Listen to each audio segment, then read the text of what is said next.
Hello, and welcome everybody to the Illusion Horror Con. My name is Crystal Wartmann, and this is the Shattering Stereotypes, Celebrating Diversity in TTRPGs games panel. I'd like to welcome my guests here. We have J.R. Fryer, and we have Rina Haenze. And so thank you guys for joining me. Thank you, everybody in YouTube, for joining us. And let's start out with Rina. How about you tell us a little about yourself and, about your RPG work?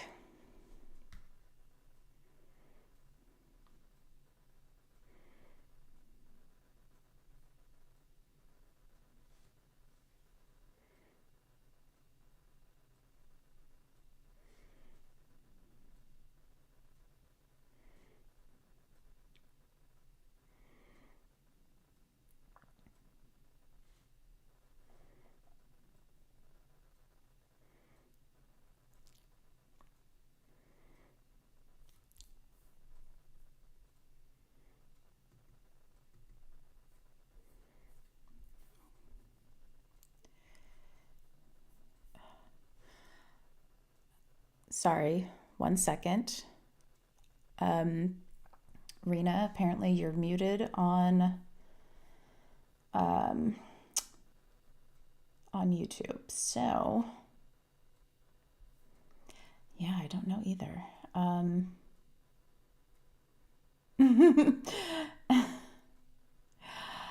It is. Jeez. Okay.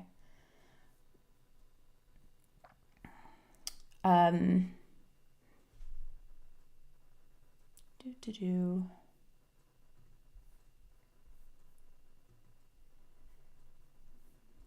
Let's see here.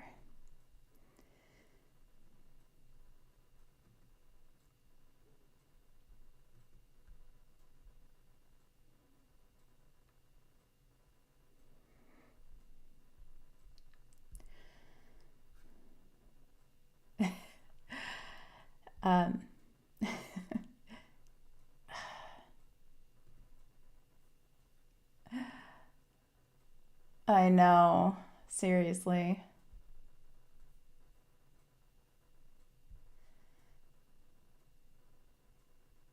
Yeah. Technical issues definitely require sand loss. Let's try that. Can you guys say something? Still here. Something. Still unmuted. Okay. I think that fixed the issue here. Your levels at least look good on my end, so Okay. I will. Okay. As you were I'm getting saying. as you were saying, I have gotten confirmation that you can be heard to the masses. Okay. So, Rina, if you could repeat what you said, please. Thank you. Yes. So, hi, I'm Rina Haenze. My pronouns are they, them. I am a horror gamer and podcaster and writer. You can find me on the Old Ways podcast, where I am the head of Mythos. I do most of the directing for Cthulhu Mythos scenarios, such as Cthulhu Dark and Call of Cthulhu. We also just finished our Horror on the Orient Express campaign, a very long campaign if you're interested in listening to that. I ran Vampire the Masquerade, and I do a bunch of other horror games there as well.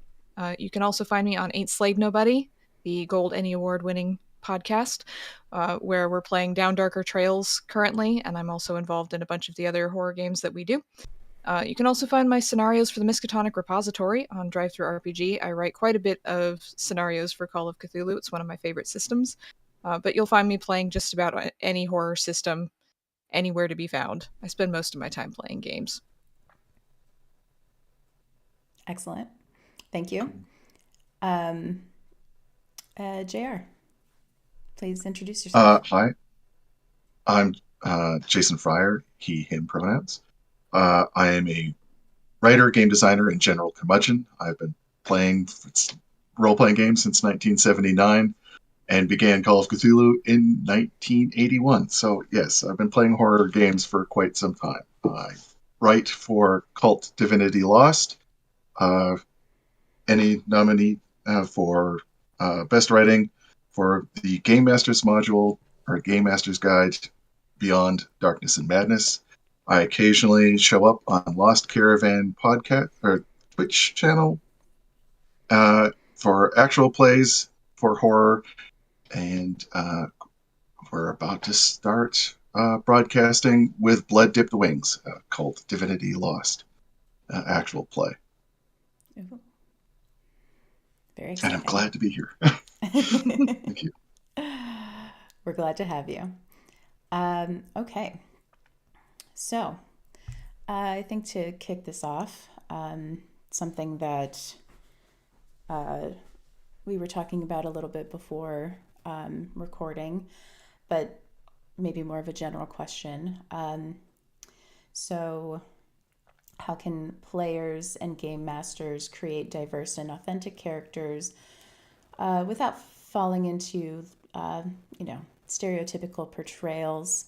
And I guess additionally to that, how do players, represent more diverse people in the games, especially with games taking place in the 1920s or in less accepting times or places.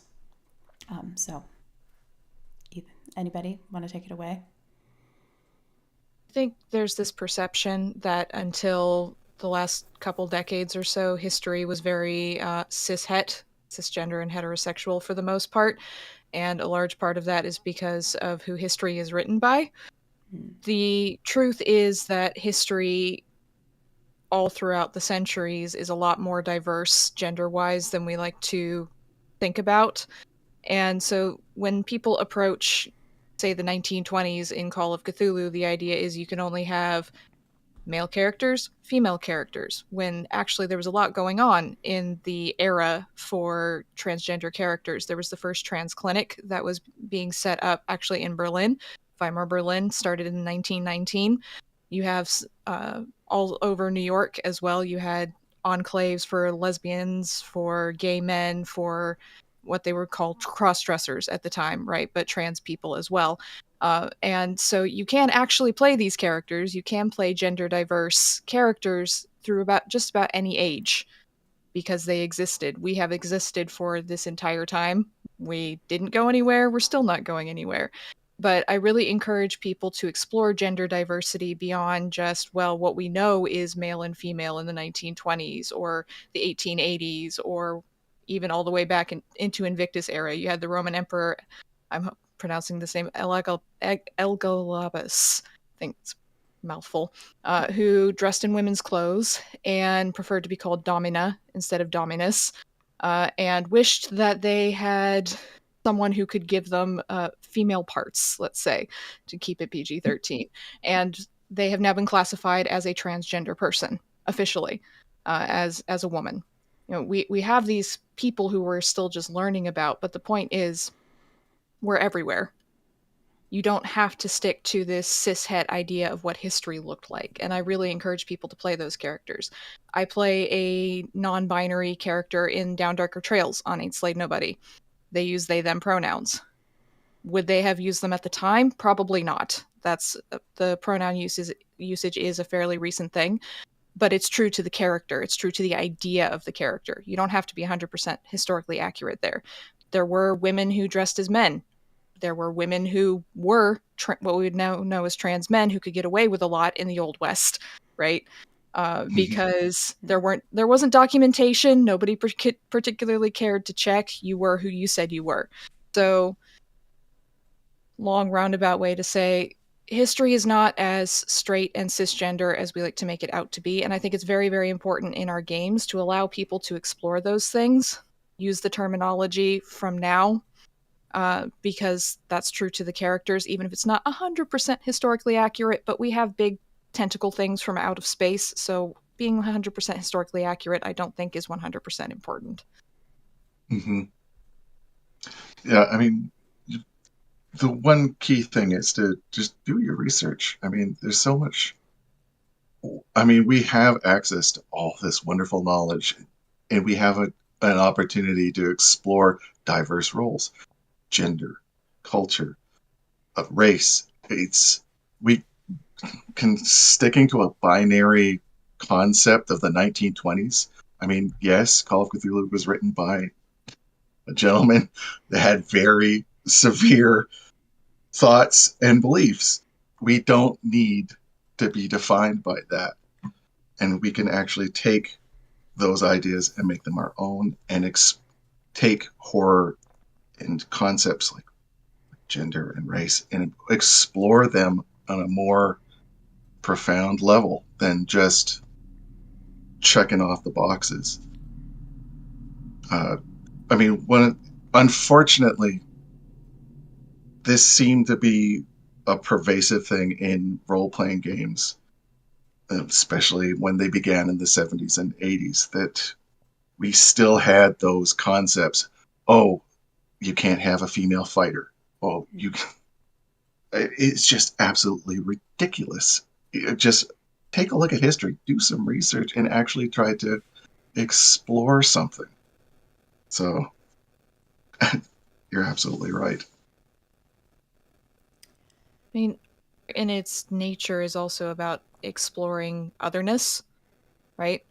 And a lot of marginalized identities experience that all the time. I think it's a very good tool for people to explore that otherness in gaming.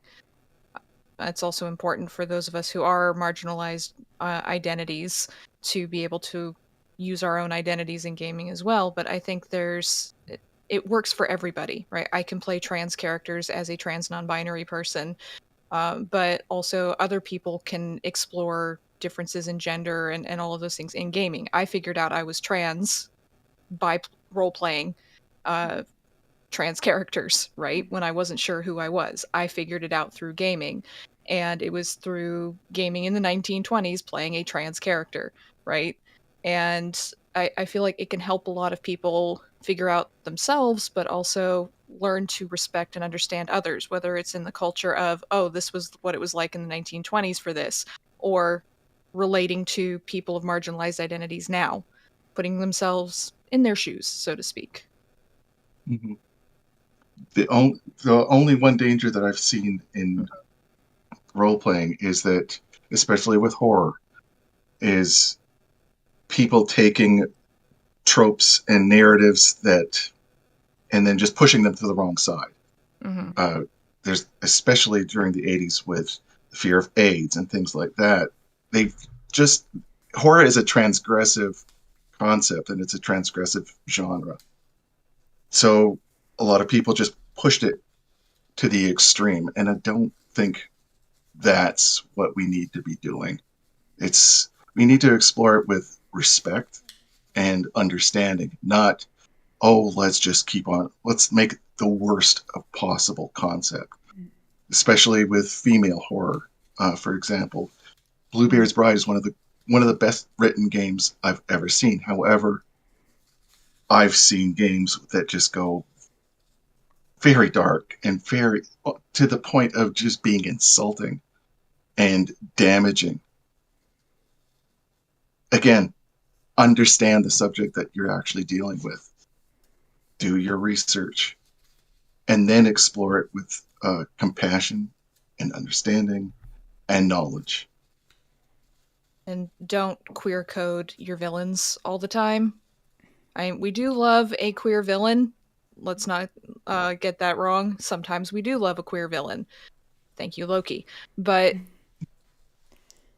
when all your queer characters are villains or bad people or cultists or working for Cthulhu or when they're coded that way, even using a lot of stereotypes from pop culture, what we see for trans people, for gay men, for lesbians, and so on, what you do is you set up and reinforce in people's minds this idea that queerness is horror, queerness is evil, queerness is wrong.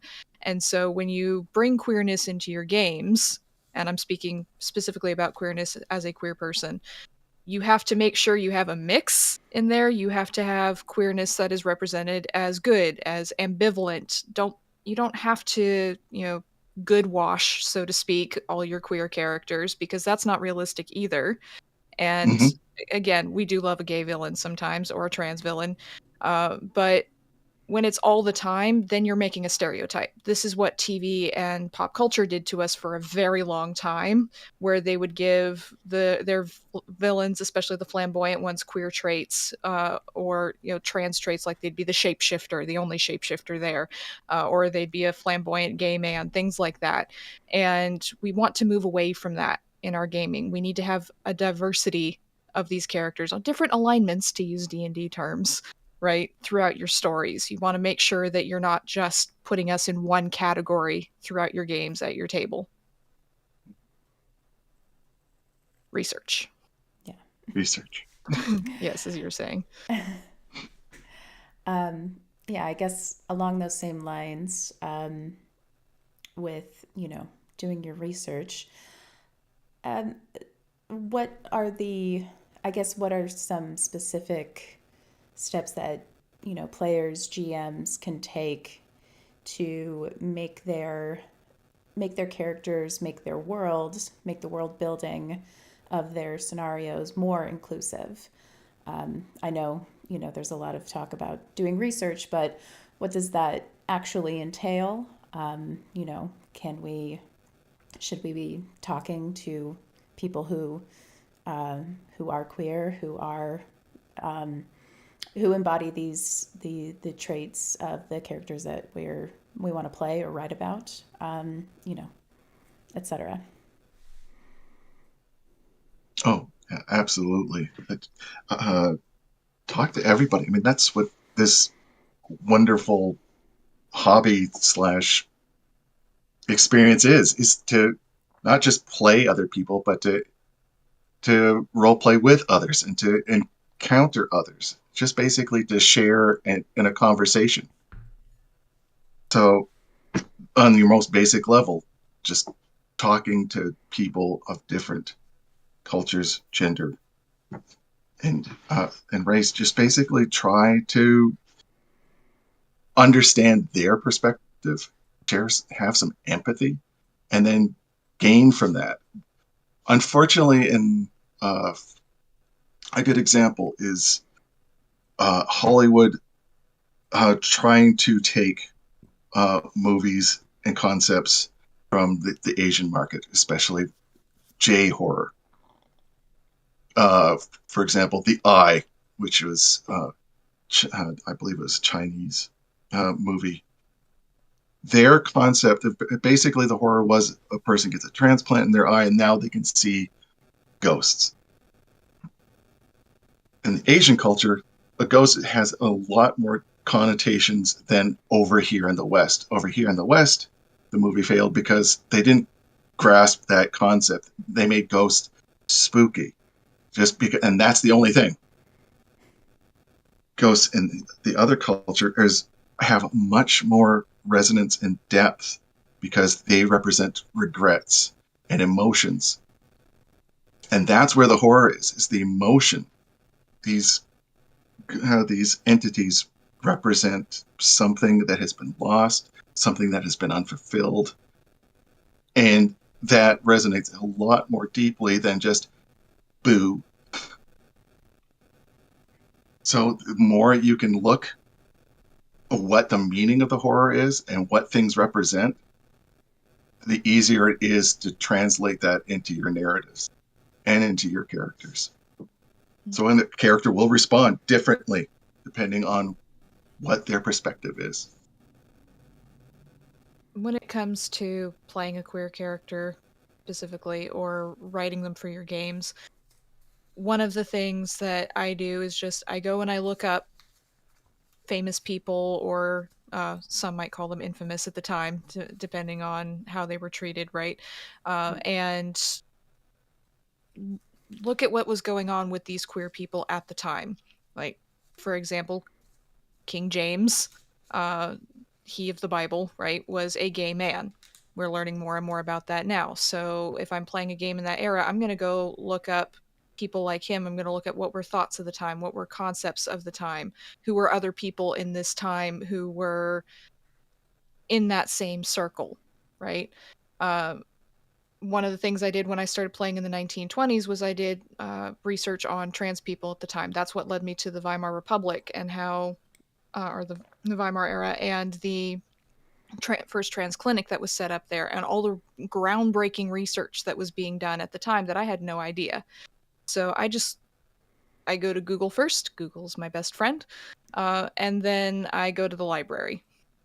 You don't have to put in hours and hours and hours of research for every character you play, or for every world that you build within the setting of your game. But I can't overemphasize how useful it is to just do these basics and get an idea of just how queer or different these eras were from what you think you are. Challenge your perceptions, right? Challenge your perceptions of what that era looked like, whether it comes to queerness, whether it comes to race, whether it comes to any diversity you can think of. Go looking specifically in those areas. Don't just do a general 1920s New York. Do a deep dive for a little bit and see what you can find about any of these areas, and it will really challenge you, and it'll make your world a lot brighter and a lot more interesting. It'll make your characters a lot deeper and a lot more interesting to know these things. And of course, talk to people. Yeah. Mm-hmm. There's so many people in our gaming communities from so many diverse areas. You can learn so much just from talking to people at your gaming table, talking to people on the server, right? Getting involved in conversations. Ask questions, right? In good faith, but ask the Mm-hmm. questions and let people respond to you, and you will learn a lot more than, even if you think you know everything or you know a lot about a particular subject. You will learn things. Use our community. That's what we're here for. Mm-hmm. And like you said, don't just stick with people of your age or your background. A very recent example was I was quite fascinated by playing Viva La Queer Bar, uh, which is basically uh, your characters are in a queer bar that has existed maybe for many years, and you help define it and its people and your place within it. And as I was playing, uh, there's people from various generations, and just seeing how just their perception of queerness and their place in it, that queer culture, was absolutely fascinating because of so many different perspectives, but it's still the same community.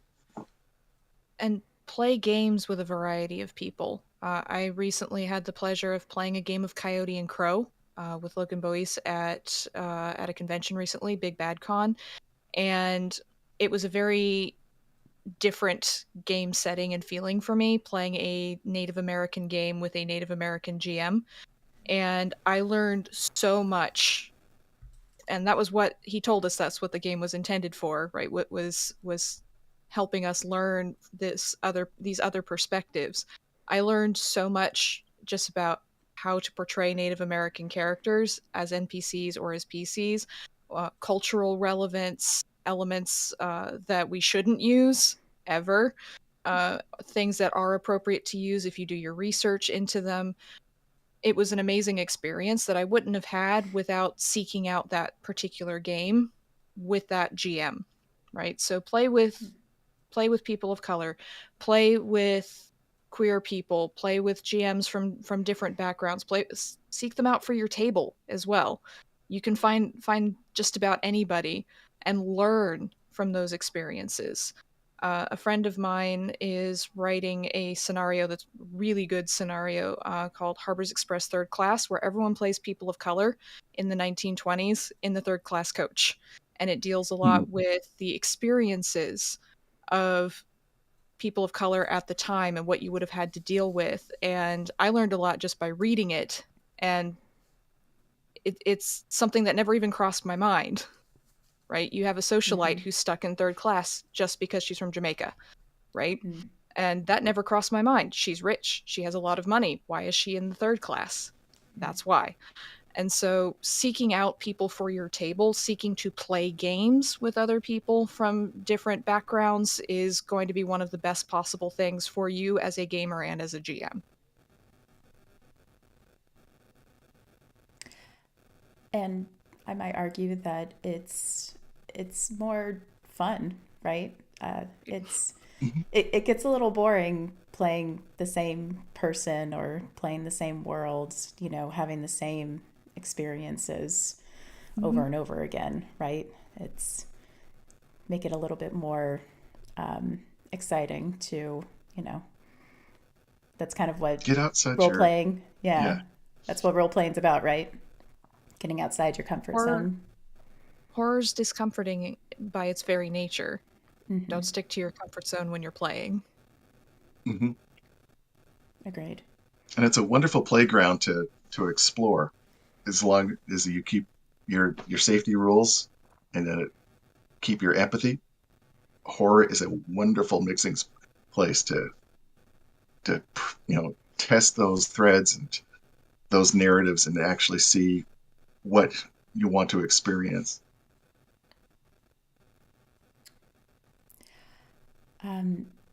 Yeah, excellent. So, I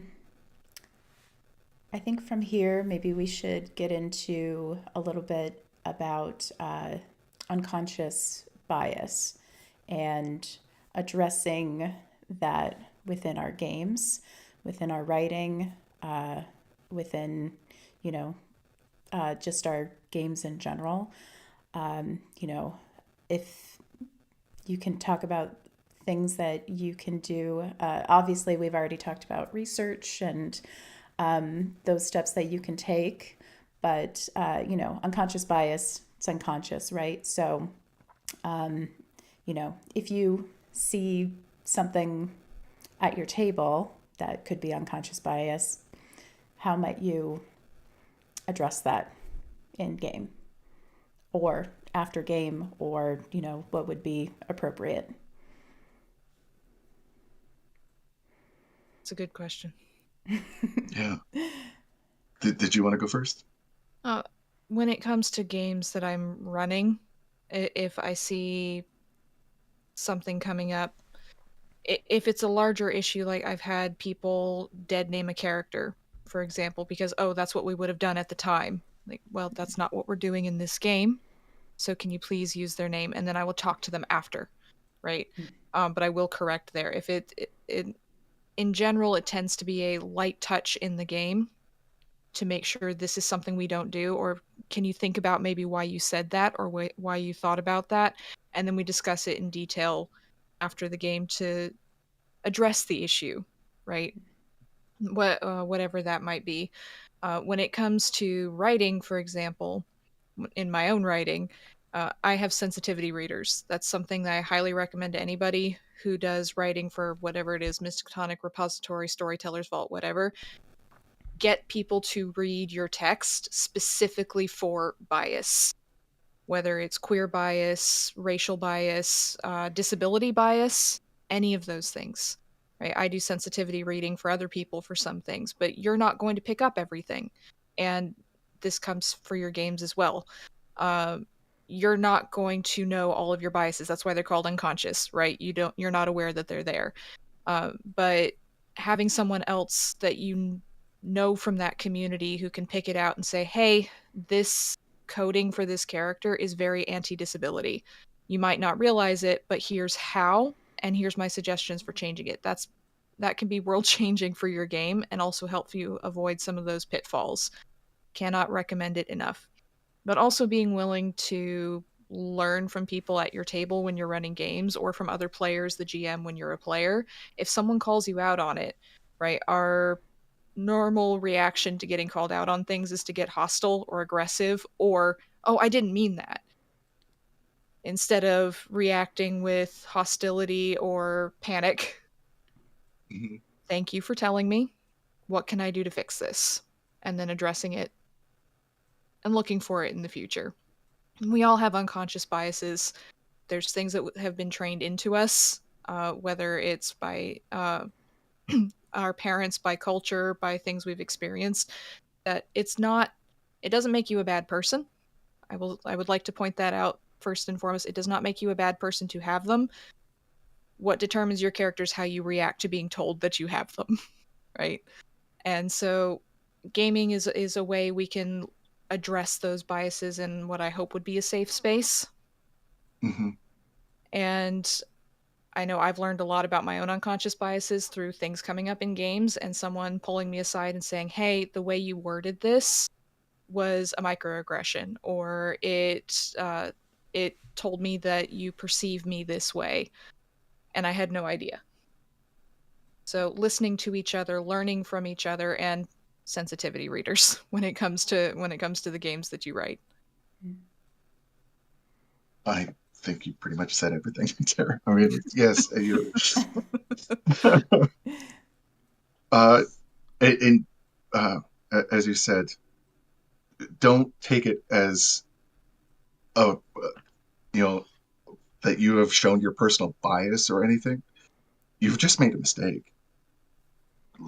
Learn from that. Don't take it when somebody suggests that you've misnamed them or misgendered them. You've just made a mistake. Learn from that. We've had that in a couple of our games. One of our people didn't use they, and they sometimes they get the player and the character mixed up, so that they'll misgender in that way. When they're talking to the player, they'll say the wrong gender, and we've just basically said, can you just just go back? This is their actual gender. Please, refer to them as they from this point forward. And that person is just basically, oh, okay, thank you for that. And now, the sessions are constantly just flowing quite well. And now everybody is used to it. So just be patient, be empathetic, and don't take offense to yourself. Like you said, everyone has biases. Another danger is occasionally fetishization, that basically when you're writing, you see a culture a certain way and you expound upon that, but you're creating a fantasy, and in some ways that could actually be offensive. It happened a lot with, for example, the cyberpunk, with the Asian, they're just taking pieces. Happened with werewolf, for all the original werewolf used some pretty offensive terms because the person didn't do their research and just basically say, hey, that's a kind of a cool word. In some of their defense, they didn't have the internet like we do now. Now there's really no excuse. Again, do your research. And when you make a mistake, learn from it and move forward.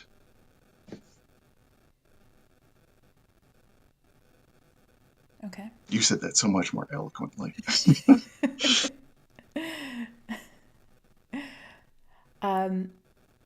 Okay, great. So I think we'll move into something that Jason brought up before we went live, and diversity as a part of the horror gaming, right? So how can we include these types of things into our games without falling into, the stereotypes, without fetishizing, without, misrepresenting different cultures, different backgrounds, different people, but still have a horror experience exploring these things.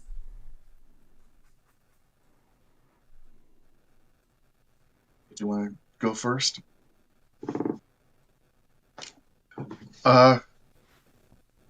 Again, it all comes pretty much down to research and understanding the subject that you're dealing with. You've got two options. You can either just almost homogenize things so that that horror doesn't enter into the story, that you're focusing on other types and other narratives.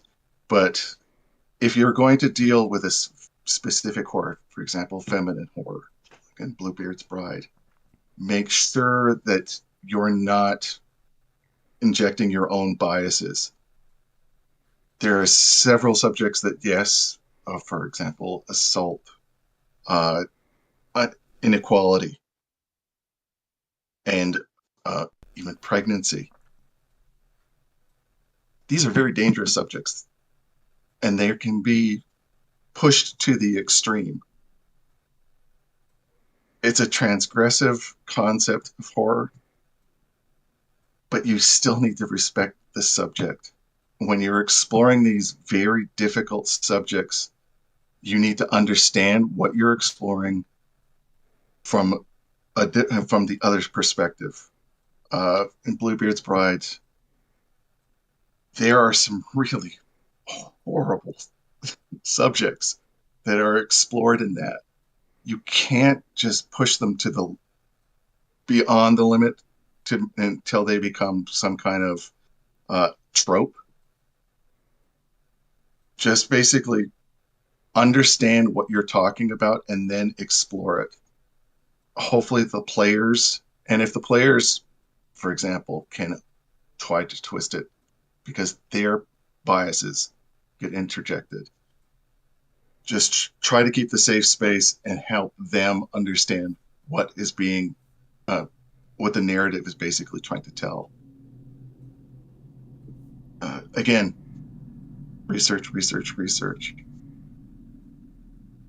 So, bouncing off something you were saying is understanding what type of story you're trying to tell, your table is trying to tell, your scenario, whatever it is trying to tell.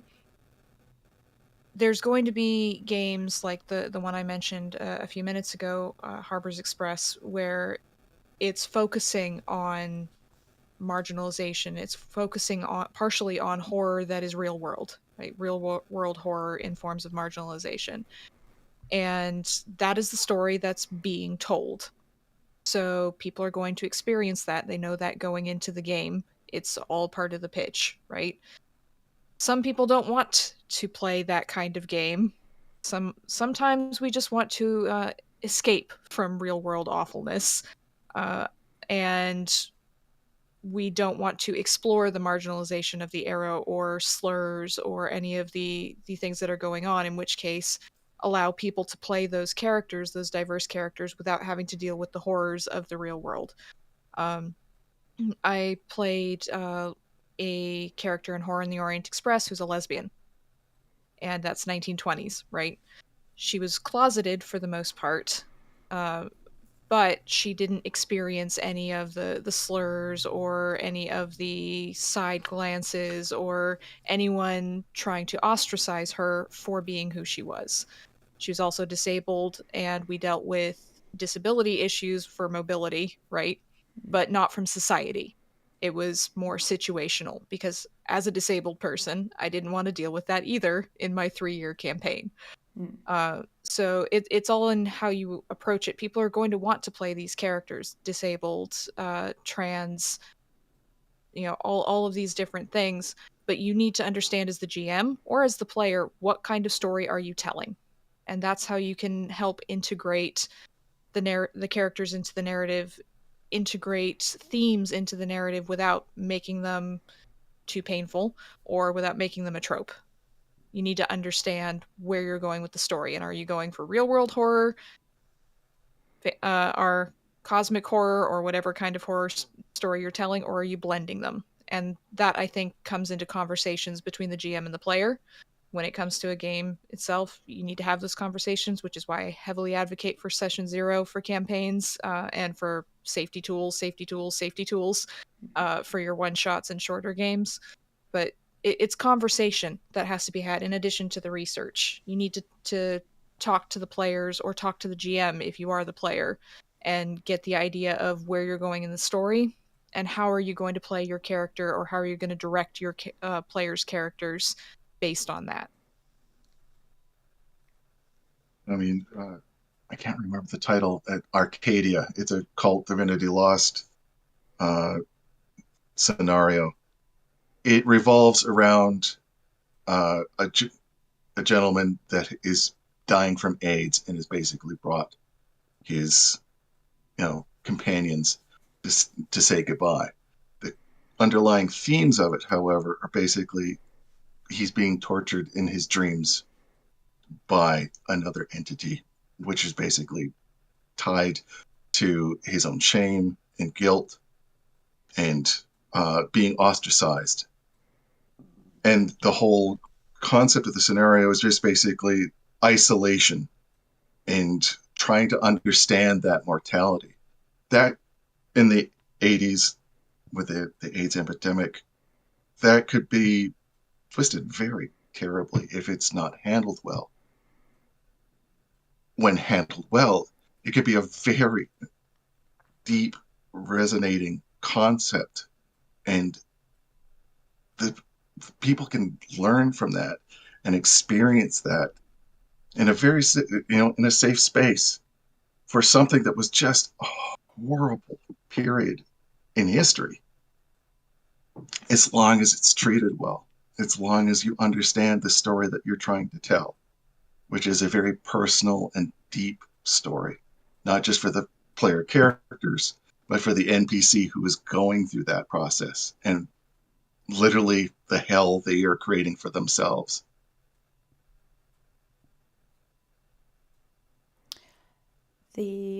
That scenario is called in Arcadia Ego. Yeah. That one. Yeah. Thank you.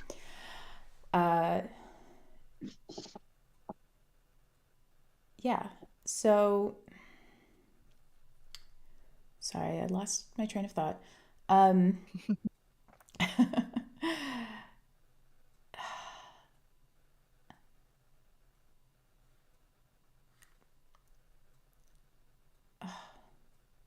Okay. So, sorry. Okay, so I guess, so jumping off of that, again, we're talking about the intersection of fantasy and reality, or fantasy and reality. I wonder, what else can you do? So, there are some scenarios, there are some maybe campaigns that have used some, not so great terms, delved into the tropes, these sorts of things. What are some things that a person can do if they still want to, if the base horror of these scenarios is interesting to them, they just want to adapt it to make it a little bit more inclusive or less, hateful, or less not great in the language. What are some ways that you can maybe adapt the not so great scenarios to make it better for your table? I think sensitivity consulting, like getting someone, if you know what the issue is, whether it's an issue with a transcoded character, for example, like tropes about trans people or disability issues, whatever it is, if you know what the issue is and can identify it, go talk to somebody from that community if you're not part of it yourself. And don't ask them to do the work for you, unless you're paying them. But ask questions if they are willing. Always ask permission before dumping a bunch of stuff on somebody. But ask questions about it and then go in and fix it yourself. But learning from the community about how do we approach this? How do we get rid of this? I know this is an important item in your culture's religion, for example, or in your spiritual tradition. can I use it appropriately, or is it something I should get rid of? For example, right? Um, Getting input from people who are in those communities. Obviously, there's things that you can easily get rid of, like language, but if you are not part of those communities yourself, you are going to struggle with, how do I adapt this character? How do I get rid of this trope? Is this trope actually problematic? It makes me feel weird, but I'm not sure if it is or not. The best thing you can do is get input from the community. That's my number one recommendation. And also start with the basics, especially with the session 0. Learn your players as well. For example, I was kind of shocked. Well, I don't know if I was shocked. I was just surprised. There was a scenario where the language in the module basically referred to cishet people trying to invade a queer bar. That language, the cis, actually offended the queer people at the table because it kind of turned them into a villain. And they said, well, if I'm being ostracized, why would I want to ostracize somebody else just for being cis? So just basically try to figure out what the players want and are comfortable with. And again, do your research, especially, I mean, some of the older modules really kind of go with a fine-tooth comb. And you would be surprised by some of the, even recent language has changed. And throughout each generation, modules that seem to be perfectly fine, 20 years ago, can now be considered offensive today. So try to keep an idea of the more, modern conversations. And never run a scenario without reading it multiple times. I know there's people who sometimes just pick up a game and will run it without reading it. I've been in games where the GM had another plan, but a player didn't show up, so he just grabbed something and ran it. And you run into so many pitfalls that way, especially older scenarios, but you never know what you're getting yourself into. Make sure you do your reading, not just your research, but your reading of the scenario, and understand several times if you can, getting an idea of what's there and where the potential issues might come in, so that you're not going through your scenario at the table and then halfway through you realize that this particular NPC is going in a very, very bad direction. We should maybe change that. So please read your scenarios before running them. That will help you avoid some of these pitfalls as well. Yeah, reading is definitely important because the writers themselves might not know what is culturally negative in some ways. And even I've noticed a lot of European horror games and writing, when that language is translated over here, it has a much different connotation and a darker connotation, in some cases an offensive connotation, and it's the same with North American writing. It can be taken poorly in Europe or other countries. Just basically try to be culturally sensitive as well when you're trying to take those narratives apart. And you can also take those concepts and make them your own. Just basically, the wonderful thing about horror is it's a universal emotion. No matter what the mythologies or the cultures or the philosophy, horror is a human concept.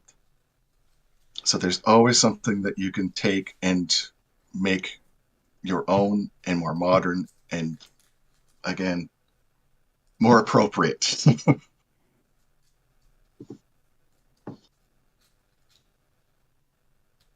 Okay. Excellent. So I think there was a mention of safety tools earlier.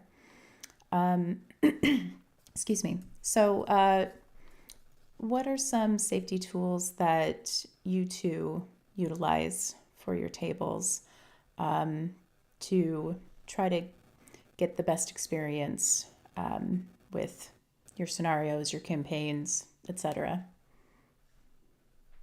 I do a lines and veils document. If I have a game that's not a pickup game, right? A game that's planned out in advance, I will send my players a document that essentially has them check boxes. If something is a line, which is do not do it at all, thou shalt not, please don't, etc. And then one, it'll have an option for veil, so it can be there, but in a veiled reference. So we cut to black or we pull away, say from a sexual scene. And then it has areas where people can write things in. The line and veils list out a bunch of things like bug horror, racism, sexism, you know, body horror, all that different stuff, but you can also write things in. There's also a note at the bottom for, is there anything, would you like the GM to follow up with you on any of these? So if they check a box for a veil and they want me to talk to them about it, then they can do so without having to say in a group chat or in front of everybody, hey, can we discuss this? So that's my primary tool.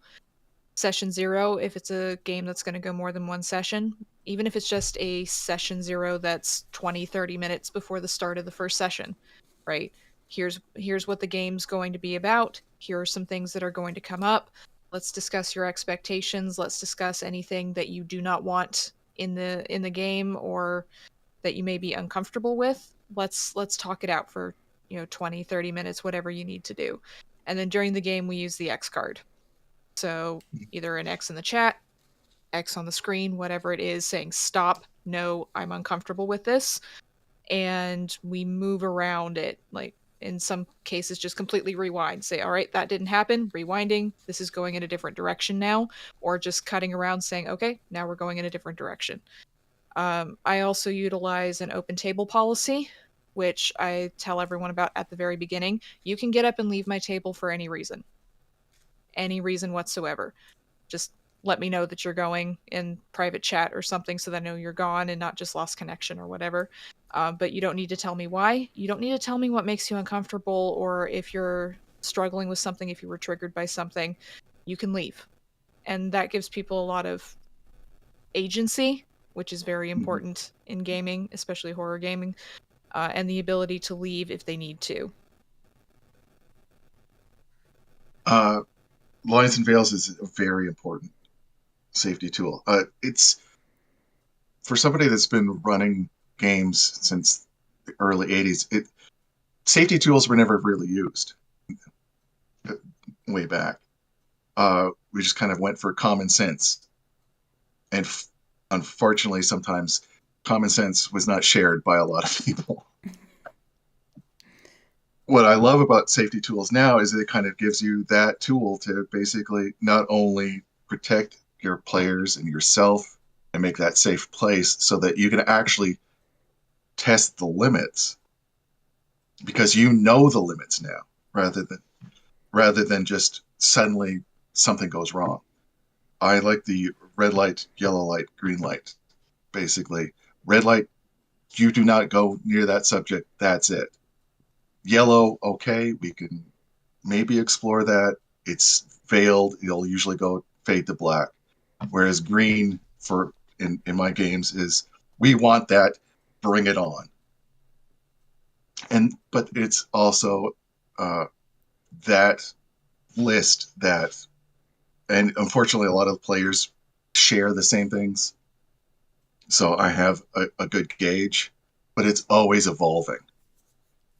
For example, in a recent game, because of a shooting here in the United States, although one of the main concepts and themes in the actual story was the Archon Netzek, which is basically victory and war.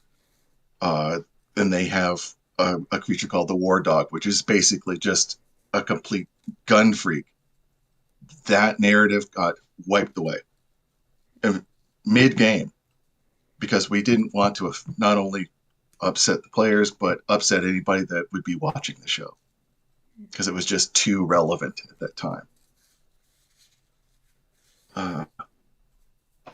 Otherwise, yeah, just basically talk to your players, always check up with them, make sure that they're comfortable, have breaks, and like you said, if somebody needs to step away from the table, let them step away. Just give us a heads up and make sure that nothing's wrong in your house, nothing's burning down. You're just stepping away because you need to step away. And it's really not any of your business if why they're stepping away. Just trust them because they're going to be trusting you. It ties back into the idea of what kind of story are you telling, right? Because you need to use your safety tools for, especially when dealing with marginalized identities, right? In a historical context or whatever, you need to know what people are comfortable with. And that those pre-session tools, whether it's the red light, green light, yellow light, or lines and veils, whatever, will help you understand, okay, yes, maybe this kind of misogynist terminology or chauvinist terminology would have been used at the time, but one of my players has said that they are not comfortable with this. We are going to move around it because it doesn't matter if that was the case at the time. We are not going to traumatize our players. I've had to use the X card myself in situations where characters would be degrading to my character just because, oh, that's what I would have done at the time. I'm like, nope, we're not doing that.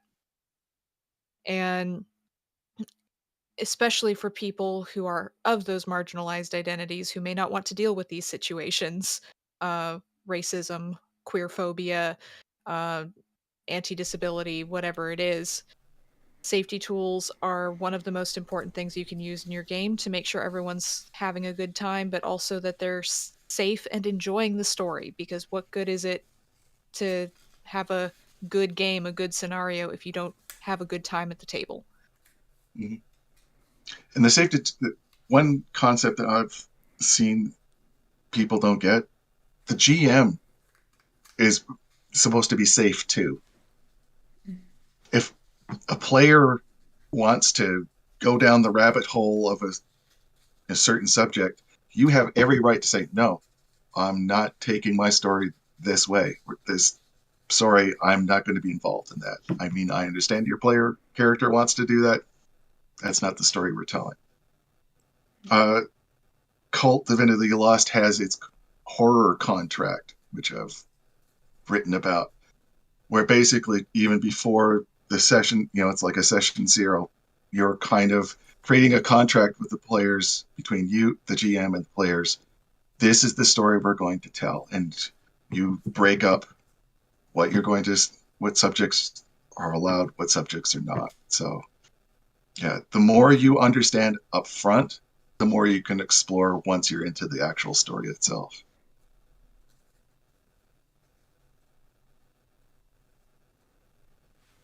Yeah. Horror Contract is a big thumbs up at the Illusion HorrorCon. So I think we've gone through a lot of my questions that I had, a lot of my topics. So any last thoughts from YouTube before we I'm not sure if we have questions on YouTube at this point. I'll take a look, but yeah, any other thoughts you guys wanted to talk about? Don't assume people are going to want to play characters that would have had the power in whatever time period you're playing in. I got a lot of questions when I started playing my Horror on the Orient Express character, who's got Ehlers-Danlos, a genetic tissue condition that I also have, and so very visibly disabled. Why would you want to do that? It limits her options, and especially in the time period, makes it harder for her to move around. Like, why wouldn't you want to play an able-bodied character, especially since you're disabled? Like, because disabled people existed It's not like we suddenly became disabled in 1982 or whatever. Same thing with autistic characters, or again openly queer trans characters, whatever. Especially for me, horror's not a power fantasy, for one thing. It's like you don't want to be the OP character that knows how to do everything, but also it's just we are representing sometimes ourselves, sometimes we are representing other identities, and we are taking back that power, right? We might not have had as much power then in real life, but in playing these characters, we are giving ourselves that power. I am taking on the power as a disabled character that she wouldn't have had probably in real life, but I'm giving her that power through playing her. So, one, don't ask questions like why would you want to play a disabled character or an openly trans character or whatever, but also like allow your characters or your players' characters to take that power to empower themselves and their characters through playing these marginalized identities if they want to. It's very empowering, speaking as a trans disabled person, to be able to do that. And it also just really expands the breadth of our world in gaming, expands our role playing abilities as well. We don't want to be homogenous. Mm-hmm. Don't assume people want to Mm-hmm. be. Oh yeah. Man, sorry. That was just so well spoken. I'm kind of lost. uh, what was the question again? um, Last any, thoughts, I think. yeah, any sort of last thoughts? uh, one other on the opposite side, don't be afraid to explore these subjects. Uh, one kind of sad trend that I've noticed in the role playing community of late is there's almost like a gatekeeping.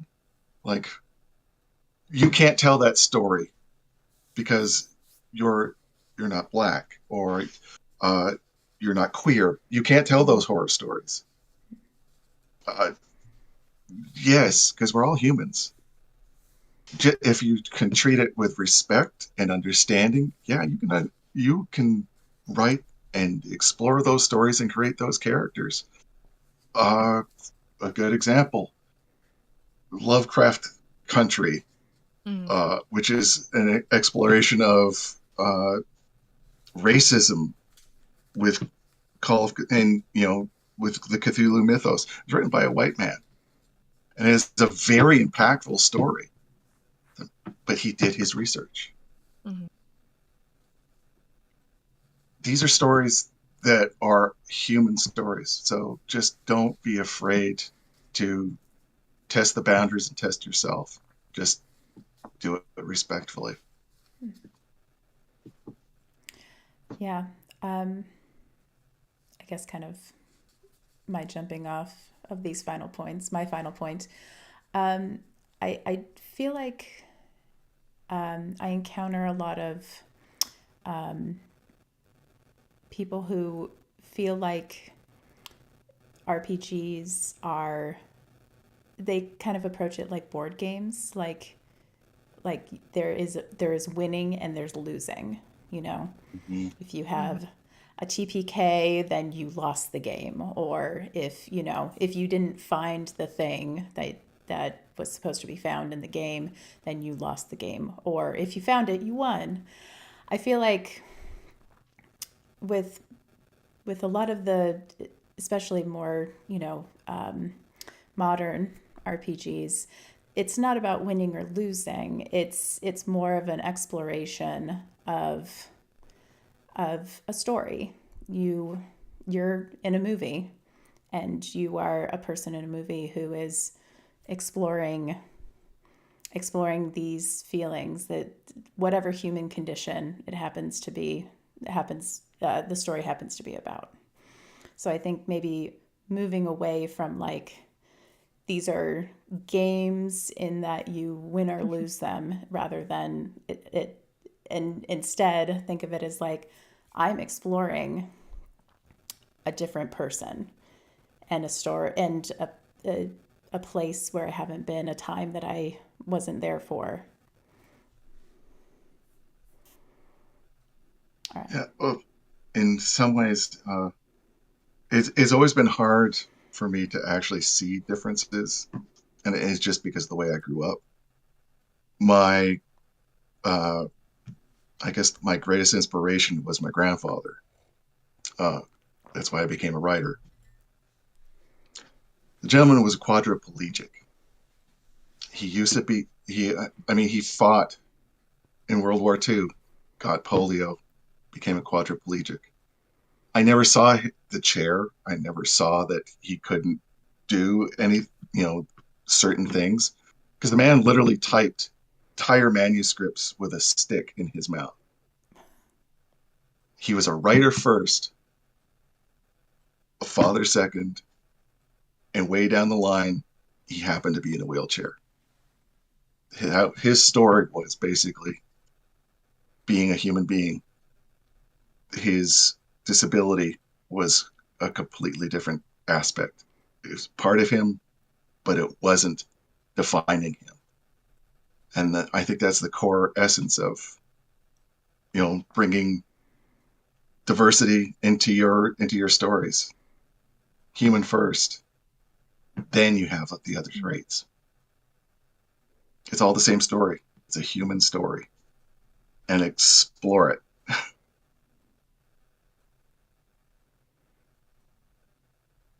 Okay. If there are no final thoughts, um, I think we can close out this panel a little bit early. We have a little group for this one, so yeah. Thank you, Jason Fryer and Rina Haenze, for joining us, and this has been a great conversation. Thank you so much. And thank you, everybody who's joined in or who's going to watch the recording later. And everybody, enjoy the con the rest of the weekend. And thank you so much. Thank you. Thank you.